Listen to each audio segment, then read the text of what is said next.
Well, it's finally here, y'all. This is the first LadyDiva show. Ladies, make some noise!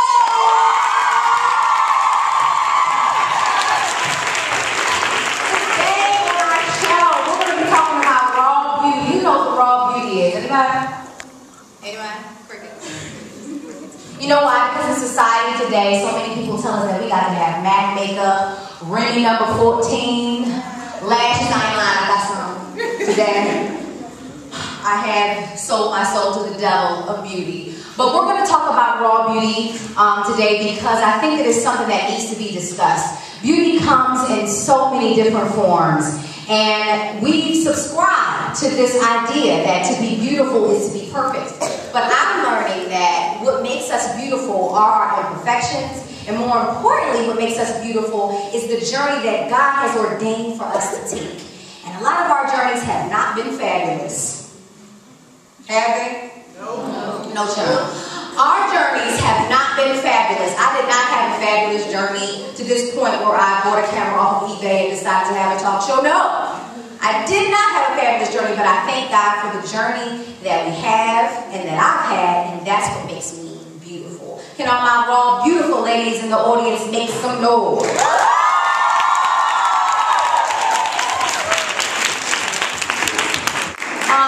We have a wonderful, wonderful sister, and I call her a sister because she is that. You know, sisterhood is bigger than just blood. Sisterhood is a divine connection. Sisterhood is when you can feel someone when they're not there. It had to have been maybe 2008, the worst period of my life. We'll talk about that tomorrow, probably a little bit today, General. The worst period of my life, I met Tanisha Carter. I danced at an event. And the Lord led me to kind of dance in front of her, and I didn't know her, never seen her before. She came to me afterwards and she said, "You touched me, and you were so powerful, and you were so graceful." And I never forgot it. And little did she know, that was the worst time in my life. So y'all have to understand, when God is telling you to go to somebody and encourage them, obey it. Because Tanisha had no idea that she was pushing me forward. So I felt that it was very fitting that tonight she'd be the first guest on our LadyDiva talk show. And I know that she's going to pour some raw stuff into you. Because we ain't got time for games. See what I'm saying? We don't have time for games. Because you guys out here, and I, and the whole world, a lot of us are dying. Dying quietly. And I want Tanisha to just kind of peel back all the masks, all the layers, so that we can really get to the root and deal with some of the issues that we have as women. And that's it. Y'all ready for that? All right. So Tanisha Carter, let's make some noise for Tanisha.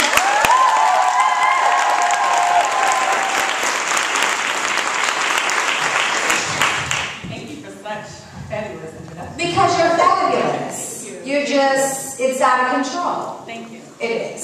So, talk to me. What's raw beauty to you? Tanisha just did, we have a magazine now, guys, called Legendary Magazine. Fabulous. And Tanisha just did an interview for a Legendary Magazine, and her explanation of what raw beauty is was so dope. So I want you guys to learn. What is raw beauty? What is raw beauty?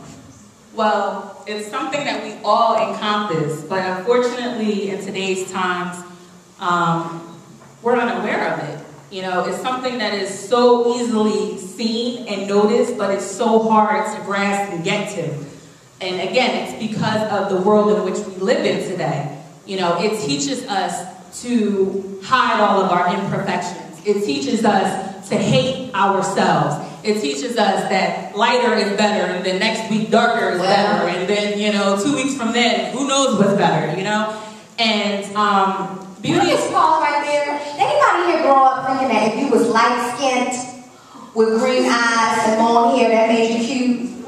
I'm trying to explain something to you. Like growing up in Philadelphia and you brown, and I mean, I'm on the lighter side of brown, but I'm still brown. My mama is light brown down there.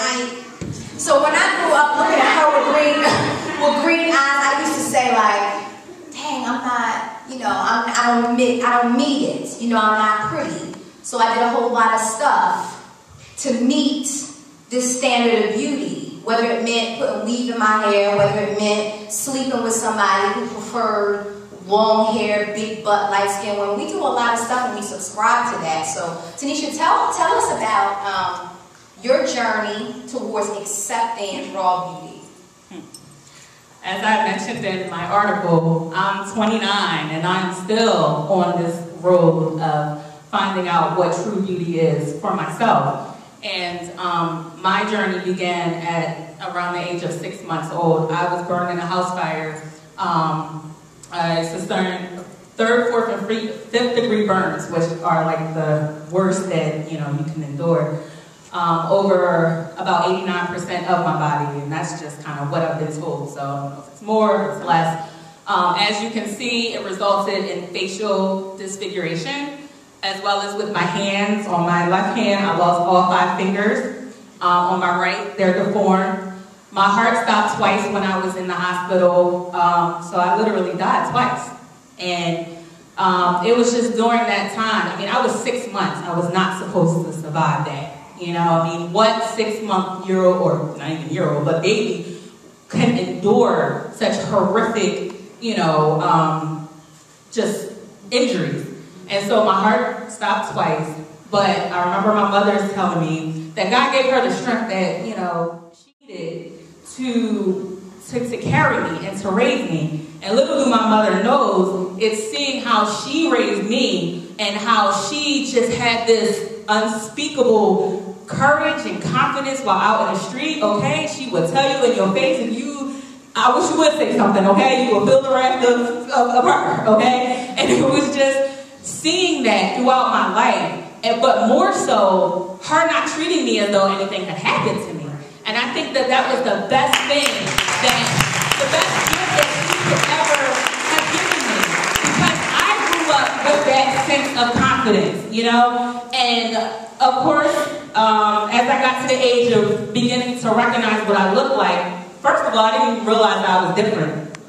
She put me in a school for physically and mentally disabled kids, so I was amongst people who had all kinds of disabilities and problems and things of that sort, but I didn't notice. I was just having fun with people. I mean, people who were in wheelchairs and people who didn't have arms, playing musical instruments and having all the same type of drama that you have in middle and elementary school. We had it there, so I didn't really understand that I was different.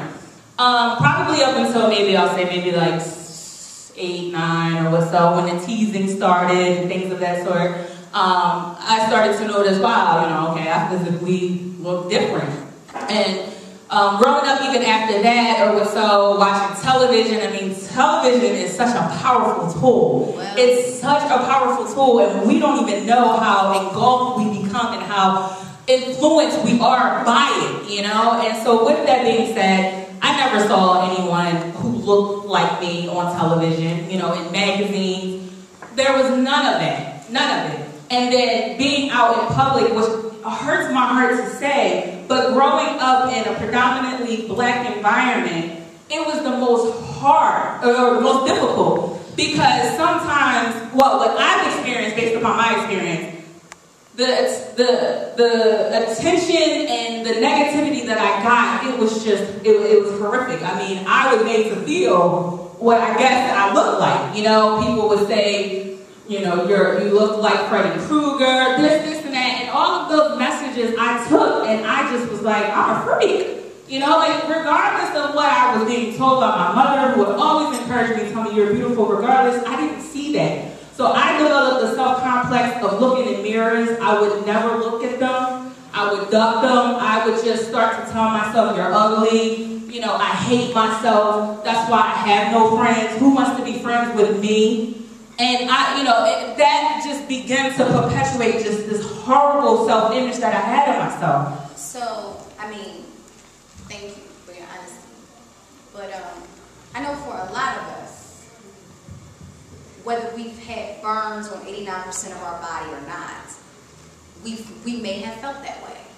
You know what I mean? Like, I'm a freak. I'm different. I'm strange. All these feelings. And then I want to ask you a question. What did you do, candidly? Was there ever a time where, because of the way you felt, you compromised yourself? Oh, of course. Can you tell us a little bit about that? Oh, of course. I had such an inferiority complex. I had no friends.